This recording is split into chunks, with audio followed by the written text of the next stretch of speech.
Hay varios temas que vamos a tratar ahora en esta conversación aquí en nuestros estudios, aquí en La Noticia. Le damos la bienvenida a la doctora Rosaluz López Martínez. Ella es médico intensivista del Hospital Almenara. Está con nosotros y además es vicepresidenta de la Sociedad Peruana de Medicina Intensiva, la SOPEMI, aquí en nuestros estudios. Gracias por estar aquí en La Noticia, doctora. Gracias a ustedes. Bueno, doctora, se han tomado algunas decisiones. El presidente de la República incluso ha sido protagonista en el anuncio de las mismas. Se suspendieron las clases y los chicos hoy están nuevamente en nuestros hogares hasta fines de este mes. Y ahí hay una medida que entendemos que tiene como propósito tener a los hijos en casa y no realmente irse, ¿no?, de fiesta, salir, irse al cine, al teatro, como sí ha sucedido en algunos otros países como Italia, por ejemplo, y ya estamos viendo las consecuencias. ¿Qué recomendación le daría a los padres de familia que están con sus hijos en este momento porque ya no han ido al colegio? Sí, efectivamente. Hay aspectos de lo que es esta emergencia sanitaria que son de manejo técnico exclusivo de lo que son los médicos, las enfermeras, el hospital y la parte administrativa y las autoridades. Pero hay un punto que es importantísimo y que es necesario que lo entienda la colectividad, que lo entienda los padres de familia, y es el hecho de que este no es un asueto, ni son vacaciones, ni es un momento en el cual podemos aprovechar para irnos de paseo, al cine, etcétera. Yo, en cuanto a la medida, saludo la medida del presidente, que debería estar dirigida a que empecemos a ver menos gente en las calles, algo similar a lo que se está viendo en Italia, ¿no? Si Italia, tú ves, parecen pueblos fantasma en algún momento, porque necesitamos detener lo que es la propagación. La fase de contención es importantísima. Italia y España son dos sistemas sanitarios muy fuertes. Hoy se está declarando el colapso de España. Entonces, bajo estas circunstancias, los que ya tenemos la lección, tenemos que aprenderla, y ahí quien ayuda es el público. El público manteniendo la contención, manteniendo esta no es una cuarentena declarada para ellos, pero hay que tomarla como tal. Hay que ser responsables al respecto y mantener a los chicos en casa, mantenerlos alejados de los ancianos, insistir en el lavado de manos, insistir en lo que son las medidas de higiene para que los profesionales sanitarios podamos trabajar con comodidad con los casos que nos toque trabajar. Es importante lo que usted dice, doctora, porque no estamos entrando en una cuarentena, sino es una etapa de contención. Eso significa que tenemos que evitar que haya un mayor número de personas contagiadas con el coronavirus. Ese es el propósito en esta etapa. Lo que queremos evitar es que no trascienda a una etapa en donde nuestros hospitales entren en una situación de colapso. Así es, ¿no? Exactamente. Ahora, lo que está sucediendo en estos momentos tiene que ver con muchas personas que porque estornudan, porque sienten un poquito de escozor en la garganta, inmediatamente, ¿no?, parece que el miedo a veces les hace imaginarse situaciones mucho más graves y están acudiendo a los centros de salud. ¿Qué hacer en esos casos? Porque si miramos del otro lado, no solamente lo que está pasando en los pasillos de muchos hospitales, sino miramos hacia adentro, encontramos a los médicos como usted que tienen un arduo trabajo y una necesidad de atender a los que realmente ameritan una atención. Esto creo que debería llamar a una reflexión en general en el país. Este es un país en el que las personas están muy mal acostumbradas a utilizar en forma inadecuada la emergencia. Y este es uno de los momentos más cruciales. 70% de llamadas sin razón a la línea 113 es inaceptable. Nos presenta muy mal como país. Nos presenta muy mal, no solamente en la parte de educación, sino en la parte de solidaridad, que es elemental y que es algo que se transmite como un valor, ¿no? Solo debe quedar claro que para las personas que nosotros sí necesitamos que se acerquen rápidamente al hospital, son aquellas que tengan sensación de falta de aire claramente. Que tengan problemas para respirar. Que tengan problemas para respirar. O en su defecto, que vean las personas que cambia el estado de su estado mental, por ejemplo, que se duermen o pierden algo de conocimiento o tienen gran debilidad. Esas cosas son las que hay que pensar que sí necesitan un manejo hospitalario.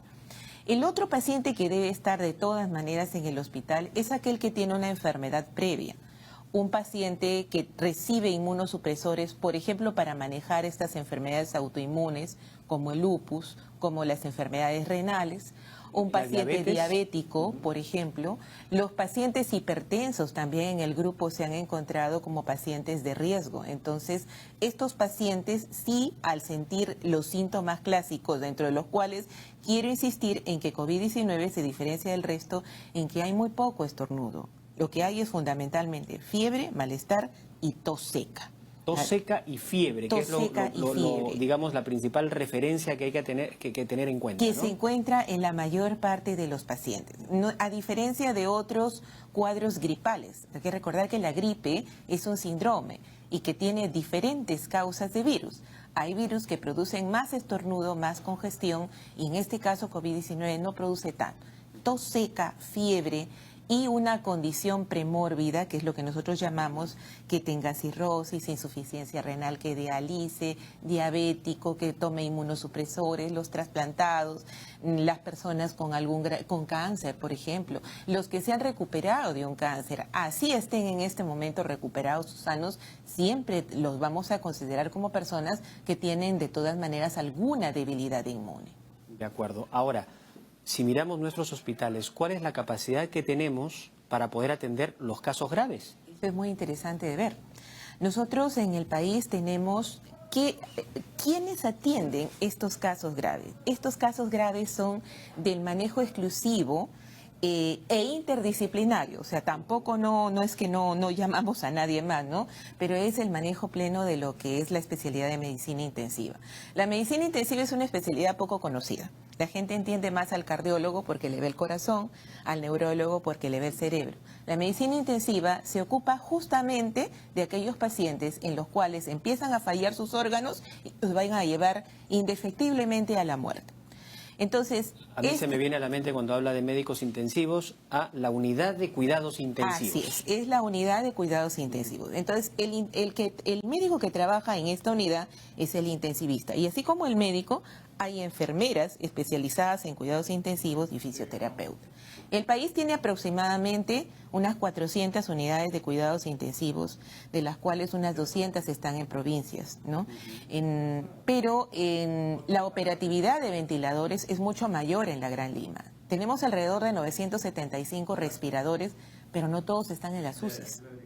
O sea, hay respiradores que están en recuperación y en otras áreas, pero ¿qué es lo que nosotros en este momento deberíamos más o menos tener en cuenta para poder afrontar en caso de la necesidad ante una gran demanda de pacientes? Ahora, si tenemos 900 respiradores en nuestro país, respiradores artificiales, entiendo que no solamente por el problema del coronavirus se van a hacer uso. Hay personas que tienen una serie de afectaciones que necesitan de esto. ¿Cuál es el nivel de ocupabilidad, no sé si cabe el término, o de uso en este momento de estos respiradores que necesitamos? En Lima alrededor del 80-90%, en provincias alrededor del 70%, más o menos. Quiere decir que efectivamente estos están ocupados.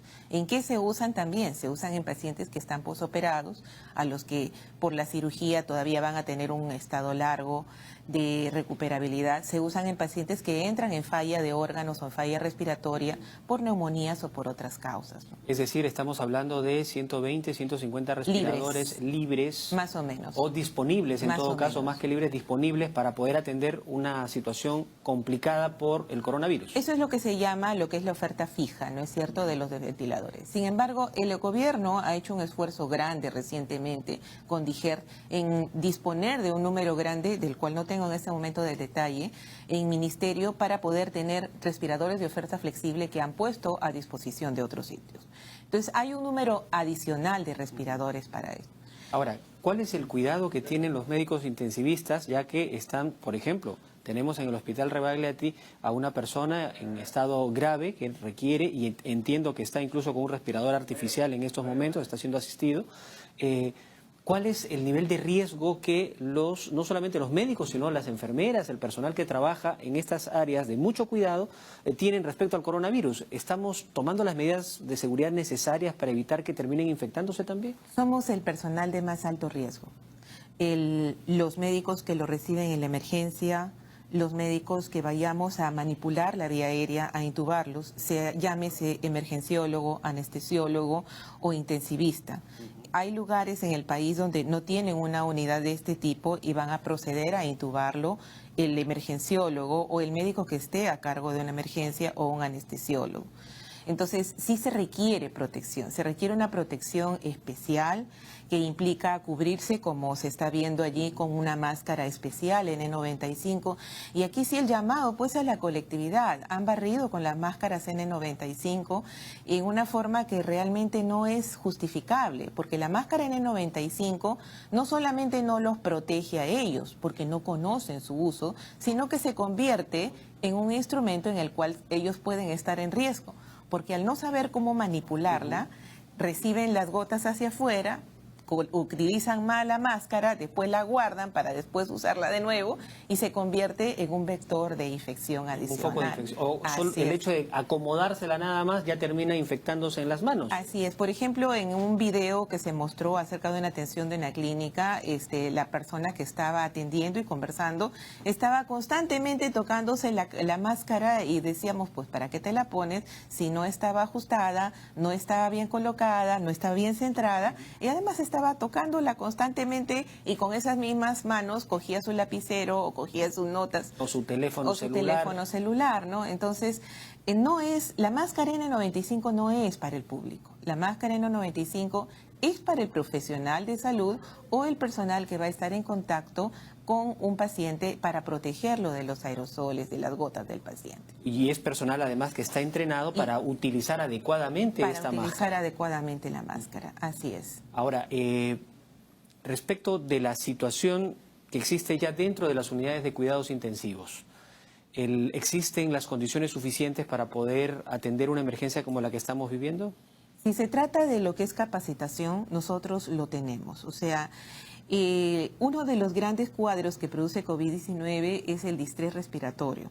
El distrés respiratorio, que hay que recordar también acá, porque no se trata acá de generarle temor ni nada a la población, que efectivamente se produce en un número pequeño de casos. Pero ese número pequeño hay que entenderlo. Es diferente si tengo 5% de pacientes de 100, son 5, a que si tengo de 1000, son 50, o si tengo de 5000, que son 500. Si China ha tenido 80.000, saquemos la cuenta de cuántos pacientes han tenido en cuidados intensivos. Ellos son un monstruo y han podido utilizar en gran cantidad sus recursos. Nosotros no tenemos esa disponibilidad tan ágil y necesitamos, o sea, es un esfuerzo conjunto la contención. Si la contención funciona, vamos a salir adelante de esta situación. Que nos faltan cosas en las unidades, en los hospitales, creo que todo es claro que nos faltan para varias cosas, pero no es el momento de ponernos a pensar ni tampoco a hacer demandas exageradas al respecto. Esta gráfica que había prestado yo en algún momento se refería... Es esta de aquí, la estamos mostrando y le pediría que por favor nos lo explique para entenderlo con mayor precisión. Así es. Cuando nosotros no hacemos contención, vamos a tener una velocidad muy grande de aceleración de los casos desde el comienzo. Y tenemos la primera curva, una curva en la cual si ustedes ven el límite de lo que es la capacidad del sistema sanitario, fácilmente la va a rebasar. En ese momento que la rebasa, vamos a tener pérdidas no porque no sean reversibles los casos que tenemos, sino porque nos hemos acumulado de los casos.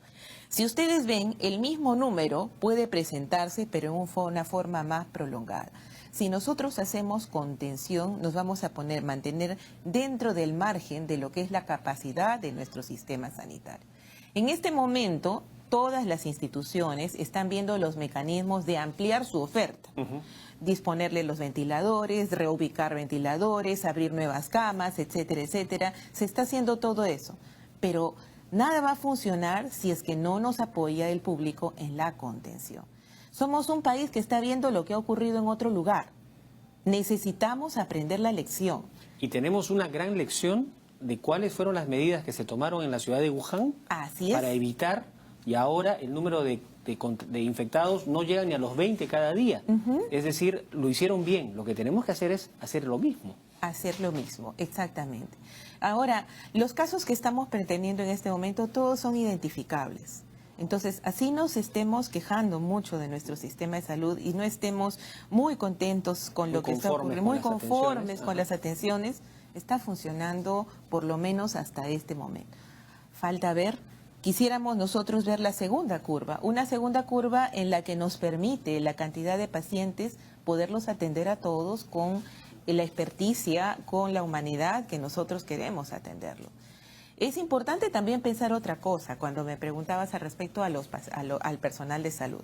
El personal de salud necesita protegerse no solamente para no contagiarse ellos, sino porque es la fuerza que se necesita en ese momento. Efectivamente.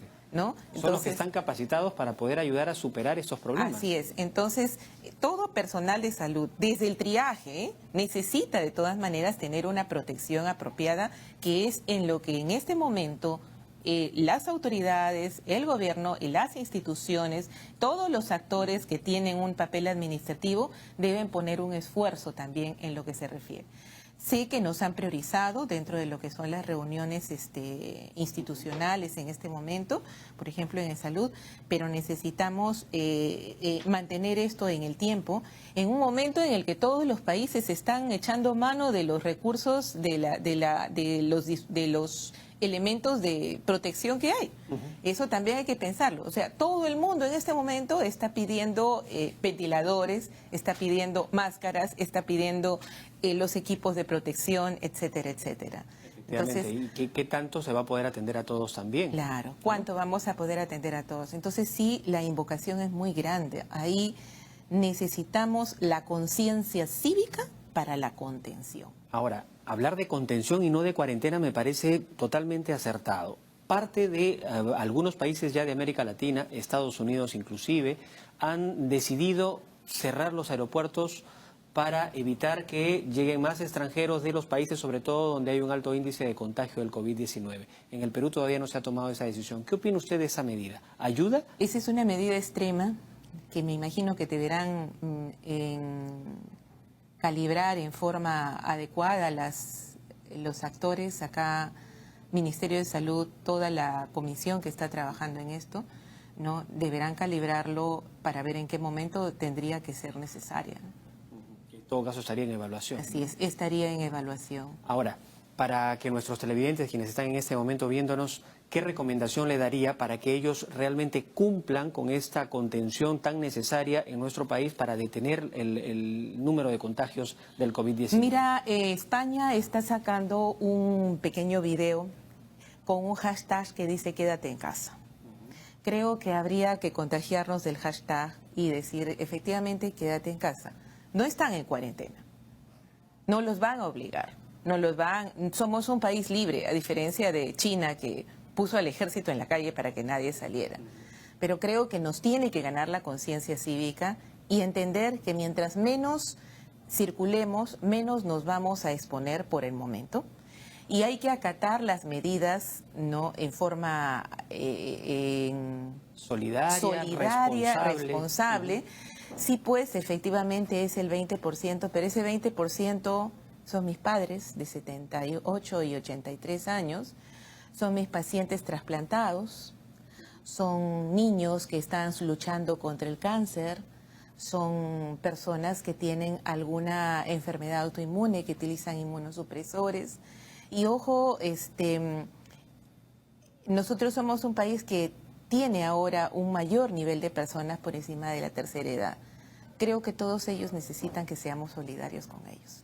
Por eso tenemos que quedarnos en casa. Hay que quedarnos en casa. Si en vez de ir a trabajar, podemos hacer nuestro trabajo desde casa. Sería mejor. Interesante, ¿no? Las opciones de teletrabajo son opciones que, por ejemplo, en España se están tomando en este momento.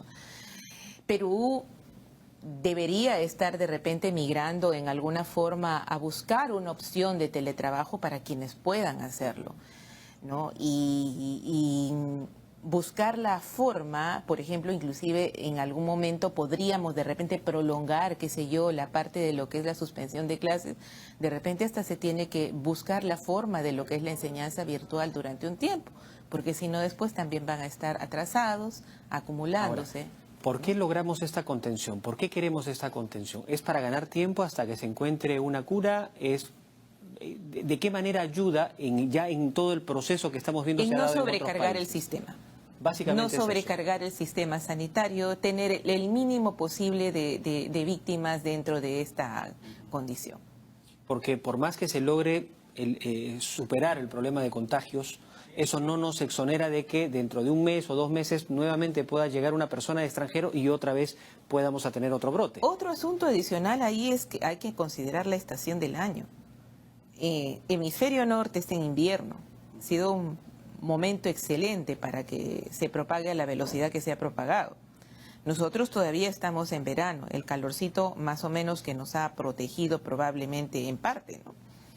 Pero, y en el cambio de clima, bajamos la guardia, ¿no? Entonces habría que pensar cómo tomamos medidas para evitar el rebrote en ese momento. De acuerdo, que esto sería para los próximos meses, a mitad de año, por ejemplo, ¿no? Yo creo que alguien dice que COVID-19 nos va a cambiar la vida. Algunos, por ejemplo, en nuestros círculos médicos lo conversamos así, ¿no? Ser mucho más estrictos en cuanto a nuestras medidas de higiene, lavado de mano, quitarnos una mala costumbre de los médicos de andar por ahí con el scrub en la calle, por ejemplo, ¿no? ¿Con el qué? El scrub, el pijama, el uniforme de hospital. ¿El atuendo de los médicos? El atuendo de médico que a veces andamos en la calle, ¿no? En entender que para las personas, entender la importancia de lo que significa el lavado de manos. Espero que después de lavarse tanto las manos en esta ocasión, incrementemos el lavado de manos, porque eso no solo sirve para COVID-19. Nosotros somos un país que todavía tiene una tasa importante de enfermedades diarreicas, de enfermedades contagiosas, ¿no? Y tratar de cambiar la cultura. Somos muy besucones, a lo mejor hay que mantener una distancia. ¿No? O aprender diferentes tipos de saludos. Sacaremos el saludo peruano para que no tengamos que utilizar el saludo tailandés, ¿no? Entonces, sí. Pero lo más importante acá es, esta es una tarea de todos, está en cancha de todos en este momento. La contención de la propagación del coronavirus depende de todos. Depende de todos. Y esa es la responsabilidad que tenemos que asumir. Están haciendo su papel en este momento, al que nosotros también estaremos pidiendo y exigiendo nuestras medidas correspondientes, y nosotros haremos nuestro papel. Doctora, le agradezco mucho esa conversación. Bastante didáctica, bastante clara además, y bueno, nos queda un mensaje clarito: todos tenemos que participar en esta contención para evitar el rebrote o que continúen el número de contagios del coronavirus, para que nuestro sistema de salud atienda con tranquilidad, con la calidad necesaria a las personas que efectivamente lo necesiten. Gracias por estar aquí con nosotros. Gracias a usted. La doctora Rosaluz López Martínez ha estado conversando con nosotros aquí en La Noticia. Hacemos una breve pausa y vamos a volver con más información. Vamos a mirar el otro lado, lo que ha sucedido en algunos supermercados, por ejemplo, que la gente se ha ido a comprar papel higiénico por montones. Nadie entiende por qué están comprando papel higiénico. Bueno, vamos a conversar un poco de esto con un psicólogo, con Manuel Aramburu, representante del Colegio de Psicólogos de Lima y Callao. Con él volvemos.